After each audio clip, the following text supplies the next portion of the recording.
Cher Monsieur Perrault, j'aimerais vous inviter dans mon humble demeure pour discuter de quelques problèmes s'étant présentés dans certains documents d'importance. Comme vous le savez bien, la baisse de la bourse de New York a affecté notre entreprise de façon colossale du côté financier. Bien que nous soyons populaires dans notre région, nos compétiteurs réussissent à prendre le dessus sur votre chère compagnie.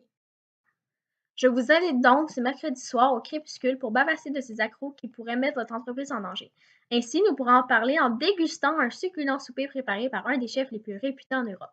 En entrée, on nous servira quelques fruits, du fromage et une bouteille de vin blanc qu'un cher ami m'a recommandé. Je peux vous garantir un inconditionnel régal. Cordialement, Gaston Trépanier. J'attendais impatiemment son arrivée. Chaque minute, chaque heure me paraissait interminable. Juste y penser me donnait de fortes palpitations. Il fallait me calmer. Une bouteille de cognac m'attendait sur le bord. En boire me donnait mal au cœur, mais j'aimais bien son effet de relaxation. L'heure arriva enfin. La sombre nuit était d'un noir effrayant. Mes mains, maintenant devenues écarlates, étaient moites. Je tremblais comme une feuille dans un arbre en pleine tempête. J'essayais de me rapprocher de la petite table en bois à côté de moi pour ne pas tomber, car l'adrénaline m'avait partiellement aveuglée. En tombant par terre, je constatais de mon œil fatigué que la pièce était dérangée. Je me dis qu'il serait mieux de débarrasser le vestibule et d'éliminer la mauvaise odeur qui envahissait mes sens. Un modeste chandelier en cristal pendait au milieu de la pièce. La chaise en velours rouge avait une de ses pattes brisées, mais il était vrai qu'elle avait du vécu. Un peu partout, il y avait des flaques d'eau et de terre.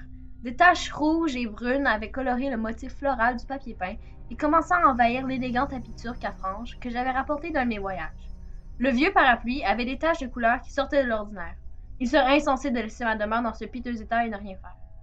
J'allais donc chercher de l'eau de javel pour me débarrasser de l'odeur inhabituelle et pour désinfecter le hall d'entrée.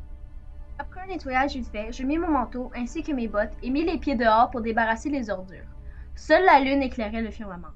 Au pied de la porte, il y avait 2 lettres. Elles devaient être d'une grande importance si elles étaient portées si tard. Mais j'avais beaucoup trop froid pour rester dehors une minute de plus pour les lire. Je devais faire le tour complet de ma propriété pour parvenir aux vidanges. Laissant les lettres sur la petite table derrière moi, je me dis que j'allais les lire une fois de retour. Je m'enfonçais dans le tas de feuilles et dans les ténèbres. Les feuilles d'automne s'étaient agrippées au veston, traînant derrière moi les linges imbibés d'une couleur rouge, le vieux parapluie et la dépouille. Tout cela me parut beaucoup plus lourd que prévu.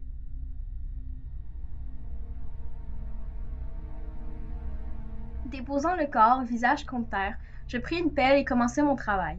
Après une vingtaine de minutes, des muscles étirés et un battement de cœur irrégulier, je finis enfin mon dur labeur. Mon manteau couvert de saleté, mes mains rendues noires et mes cheveux graisseux, je rentrai en vitesse chez moi. Ouvrant la première lettre, je lis. Monsieur Trépanier, je vous écris en cette journée d'automne à propos de notre rendez-vous de ce soir. Compte tenu de ma santé, je me sens obligée de refuser votre charmante invitation. Je dois avoir attrapé cette horrible fièvre de mon assistant. Nous planifierons une autre rencontre au courant de la semaine prochaine. Mes sincères excuses, Jacques Perrault. En effet, j'ouvris la deuxième lettre qui traînait sur le sol froid. Je sais que je suis de dernière minute, mais je voulais avancer notre rencontre ce soir au lieu de demain.